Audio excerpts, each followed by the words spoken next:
Khawarizm, Al-Jabar terkenal di barat, Avicenna atau Ibnu Sina itu ya dengan ilmu-ilmu umum. Dan mereka fasih sekali menerangkan ilmu medis, ilmu apa. Fasih sekali. Sehingga ketika sekarang teknologi katanya adanya di barat, di Eropa, sebenarnya mereka itu kagum sama Islam. Karena mereka ngakui bahwa di antara ilmu itu dari Islam, zaman Khawarizm, zaman Al-Jabar, zaman Avicenna, zaman Ibnu Rus dan sebagainya. Saya beri sekian contoh dan ini saya bilang tanyakan ke orang kafir yang paling inat, paling lajeb di dunia. Tanyakan ayat ini, pasti artinya seperti ini. Yaitu ketika ada fenomena likuifaksi, tentu kalau di Jogja kan ada grup ilmiah. Mereka tanya saya, Pak Bahak, apa ada teori manusia itu ditenggelamkan di bumi? Yang teori, bukan kasus, bukan peristiwa sejarah. Kalau peristiwa sejarah kan ada korun. Saya ditanya gitu tuh saya jawab, aamin tumman fis sama ayakhsifa bikumul ardo fa idza hiya tamur. Apa kamu merasa aman di dunia sementara pengendali langit, man fis sama itu pengendali langit? Ya siapa saja, bisa malaikat atau bisa Allah, man sing kudratu fis sama, itu ahli tafsir beda pendapat. Yang enggak beda yang enggak pernah nafsiri gitu. Jadi yang enggak beda karena enggak pernah nafsiri.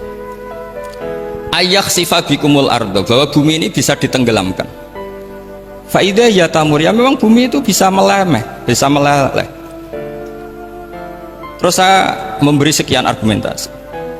Kalau kamu katakan justifikasi ilmiah karena kadung Islam dan kadung pegangan Quran, mungkin Anda akan bilang saya ini justifikasi, nyari pembenaran secara syariah.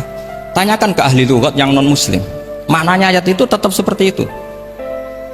Begitu juga misalnya ayat wal ardi dzatis sodr, dan bumi yang berkarakter bisa retak. Sodkon itu retak. Dulu kita hanya punya contoh, misalnya biji-bijian jagung yang lembek, yang lemah, dan bumi yang keras, atau ketela atau bengkoang itu. Ternyata dengan segala kelemahan ini, biji-bijian ini bisa merekah, dan buminya yang ngalah memberi ruang.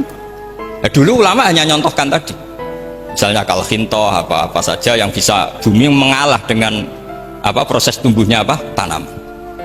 Tapi itu kan qaulul mufassir. Kenangan saya ngaji ya, makanya saya bangga sekali sebagai murid beliau. Saya memberi gelar beliau al-faqih al-mufassir, faqih betul karena beliau putra Abu Zubair yang ma'ruf bil fiqhi, dan al-mufassir beliau itu murid Said Alawi yang ngarang takriran Faidul Khabir itu dengan Habib Muhsin al-Musawa itu. Ini penting, sanad kita ini penting, dan kita insya Allah sebagai murid tidak akan merusak sanad itu. Dan yang merusak sanad itu gurunya alim, baik guru alim terus kita bodoh, itu merusak sanad. Saya masih ingat didawi Mbah Mun, wong jagoan merusak sanad.